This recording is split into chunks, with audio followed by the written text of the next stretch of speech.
Partiers will be coming back for tax day next month. So how will the Tea Partiers react to President Obama pulling the trigger on the nuclear option? We welcome Tea Party Express chair, radio host, and the author of Taking Back America, One Tea Party at a Time, Mark Williams. He joins us from Sacramento. And New Patriot Journal executive director, Shelby Blakely. She joins us from Seattle. Good to have you both here. So, Mark, would the nuclear option, if invoked, reinvigorate the Tea Partiers?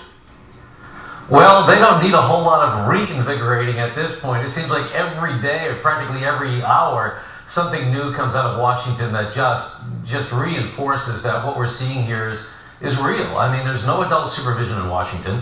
The political elite, the political class has made it absolutely abundantly clear that they're not going to go without kicking and screaming. They're going to have to be dragged out of power.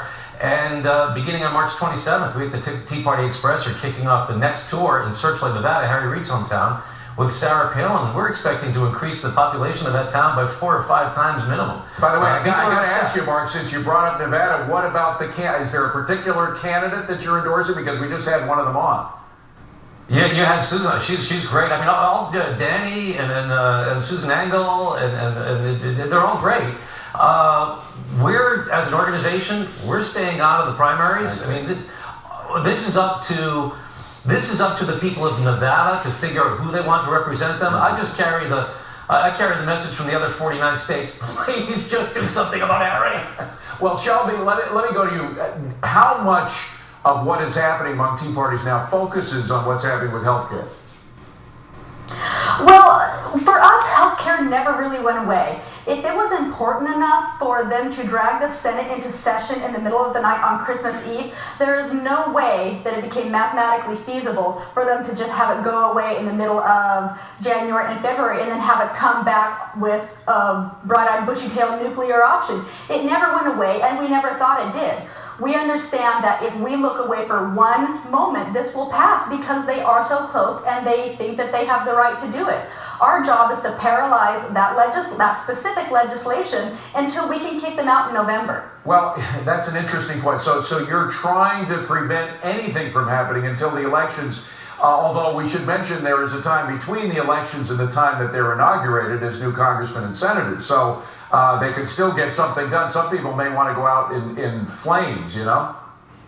That would be a good way to put it. Hold on, Shelby, go ahead. No.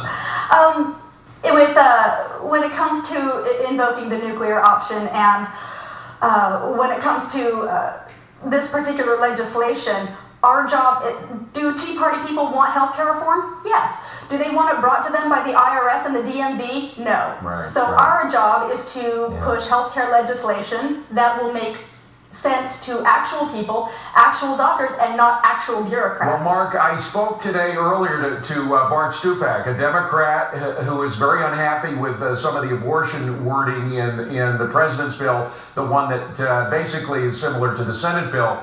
He said there's no way this is going to pass as is. There seems to be, so far for the past week, we've been listening to Nancy Pelosi, to Harry Reid, to the president. It seems now we're going to start hearing from the Blue Dog Democrats and other Democrats who are unhappy with this. Oh yeah, this thing is snake bit. What it is primarily serving to do right now is demonstrate to anybody, if there is anybody left who doubts the legitimacy of the Tea Party movement, that these folks in D.C. have a sense of entitlement. They're entitled to everything that you work for, that I work for. They're insatiable. Nothing will ever satisfy these people in terms of power and accumulating wealth. That's what we've been screaming about now. And Time Magazine reported last week, 20% of the American population identifies themselves with the Tea Party movement at this point. So we are about as mainstream and grassroots as you can get. And I've got to tell you, D.C., we're coming and you're leaving. Well, Shelby, if this passes, if in fact the reconciliation thing passes through, who knows what's going to happen then? That doesn't necessarily mean that we're going to have this massive government health care program. But if that happens, are we going to see the Tea Party movement grow to new heights?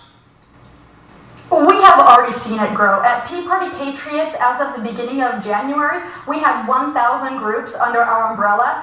As of the beginning of March, we have over 1,200 groups under our umbrella. In 2 months, we have had 200 additional groups form. How many people in each group? We're coming, depending depending on the size of the geographic location, rural or urban, you will have anywhere between 10 and 100.